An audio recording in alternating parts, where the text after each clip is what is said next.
Et Rhea Ripley, qui est la championne, qui défend son titre contre Becky Lynch. Un match en simple, encore une fois, pour championnat du monde féminin. Donc, c'est le championnat de la WWE, ça c'est le championnat du monde féminin. Exact. Distinction, donc, exactement. Et Rhea qui est invaincue depuis l'an dernier à WrestleMania, où elle avait remporté la ceinture. Est-ce qu'elle réussira, comme un dénommé Roman Reigns a fait à plusieurs reprises, de faire le tour du calendrier et garder sa ceinture, ou on ira d'un changement de titre? Rhea Ripley, championne, une histoire construite quand même depuis quelques temps.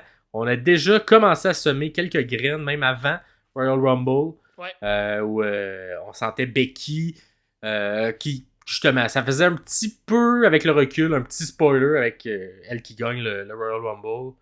Ou elle, bon, qui n'a pas gagné, mais qui était dans le top 4 et qu'éventuellement, bon, on a fait le chemin du Elimination Chamber et que ça a comme un peu tout spoilé ça parce que avant même le Rumble, on avait l'impression que c'était déjà calé ce match-là. Ouais, exactement. Fait que même si c'est pas à travers le Rumble qu'elle l'a eu, puis finalement sur Elimination Chamber, c'est finalement rendu parce que l'histoire était construite depuis longtemps entre les deux. On voulait un match 1 contre 1 entre Rhea et Becky. Du beau travail des micros entre les deux quand même, là, des beaux segments. Ouais, ça des bons segments et justement, on a laissé plus de temps, j'ai l'impression, à cette rivalité-là de se construire, y compris in-ring, parce qu'on a eu Nia Jax comme c'est ça. Qui était l'électron libre autour des deux autres, là, tu sais, que les deux se servaient de Nia Jax pour un peu s'élever elle-même, et qu'on s'entend que Nia faisait son rôle un peu de stepping stone pour les deux, donc servait d'appui pour que les deux soient plus fortes. Fait que Rhea a battu Nia et Becky a également battu Nia. Fait que les deux se retrouvent au top à égalité, à savoir qui va gagner. Exact. Il y a un peu une confrontation également, vieille école versus le futur, ou le présent et le futur avec Rhea. Donc Becky qui a tenu le fort pendant de longues années. Est-ce qu'elle va être capable de surmonter et de gagner à nouveau cette ceinture-là, ou Rhea va poursuivre son règne d'invincibilité? Je pense également un des premiers matchs de Rhea on sent vraiment que la ceinture est plus en danger. Un peu plus de danger depuis un an. On la vendait très très forte et les adversaires n'étaient peut-être pas vendus aussi fortes qu'elle. Becky est la première adversaire qui est vendue très forte également.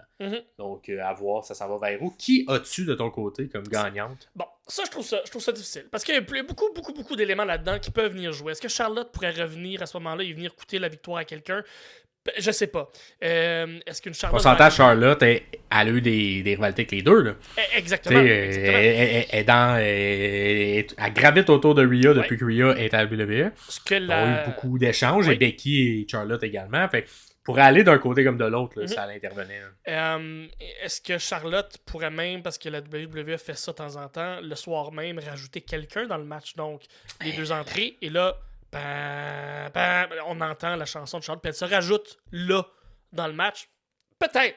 J'aimerais pas ça, mais j'aimerais pas ça. Pour le match que ça donnerait, peut-être. Mais encore là, bref, je sais pas. L'autre élément qu'il peut avoir, c'est que Rhea Ripley a fait une tangente depuis une couple de mois où on sent qu'elle veut retourner, s'en aller vers un turn pour être face, pour être gentil, elle veut tourner.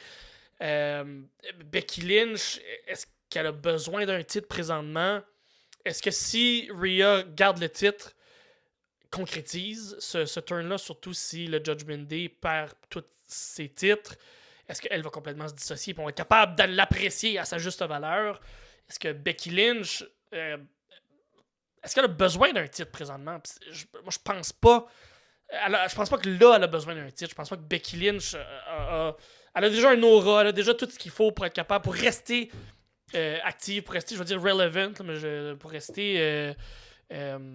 pertinente. Pertinente, merci beaucoup. Fait que pour toutes ces raisons, puis toutes des raisons qui sont très pas claires dans ma tête, je vais quand même dire Rhea Ripley. Je pense qu'elle peut encore faire un petit bout avec le titre. Puis j'espère concrétiser son tournage vers une gentille. Je pense. OK. Parfait. Ça va être compliqué parce que là, Becky, dans cette histoire-là, va rester gentille aussi, selon toi. Mais, ça sera pas Becky qui va tourner méchante, tu sais. Ben, je sais pas exactement de comment ça va être fait. Mais si on commence un match où c'est clair que Becky est gentille et que Rhea est méchante, puis plus le match avance, plus les deux changent de rôle. Ça, je trouve ça très intéressant qu'on nous raconte ça dans le match. Maintenant, ce qui se passe dans le match et ce qui se passe à l'extérieur, les personnages, un n'explique pas l'autre, dans le sens où même si les rôles changent dans le match, on peut sortir du match et les deux gardent le rôle initial. Mais est-ce que c'est le début d'un vrai turn, ce qu'on attend depuis 6 mois? Je sais pas. Mais je reste que c'est quand même Rhea Ripley pour moi. Okay. Moi aussi, je vais y aller avec Rhea Ripley. Un peu pour l'explication que tu as dit de Becky qui n'a pas besoin du titre. Okay. Moi, j'étais au même endroit. Rhea, j'ai l'impression qu'on a eu, tu sais, genre 50 Shades of Grey, mais on a juste une Shade of Grey de Rhea dans ce ring-là. On peut en voir plus, là. Exact, j'ai l'impression que moi aussi, on va peut-être offrir une autre couleur à ce personnage-là. Comme on fait souvent dans des longs règnes, une première année qui est soit gentille ou méchante, et ce qui se poursuit devient de l'autre côté. On a Punk qui a fait ça, on a Reign qui a fait ça, il y a plusieurs qui ont fait ça. Je dis tourner, mais c'est pas obligé de tourner pour qu'elle devienne un ultimate babyface. Ça peut tourner dans le sens où elle est juste un peu loin. Elle est badass. Ça peut rester quand même à faire quelques mauvais coups. Elle peut quand même, mais un changement de caractère.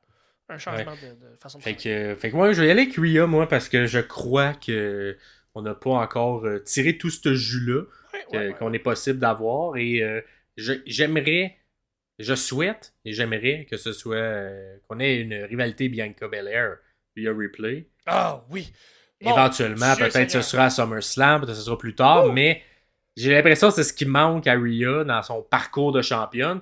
Becky est un peu la première. Une grosse rivalité, une vraie grosse rivalité. Quelqu'un qui va la suivre toute sa carrière. Et qui suit sur plusieurs mois aussi. Là. On commence à... on peut des matchs 1 contre 1, mais ils ont beaucoup d'affrontements au micro. Mais ça ferait du sens parce que Belair ne fait rien depuis 1 an.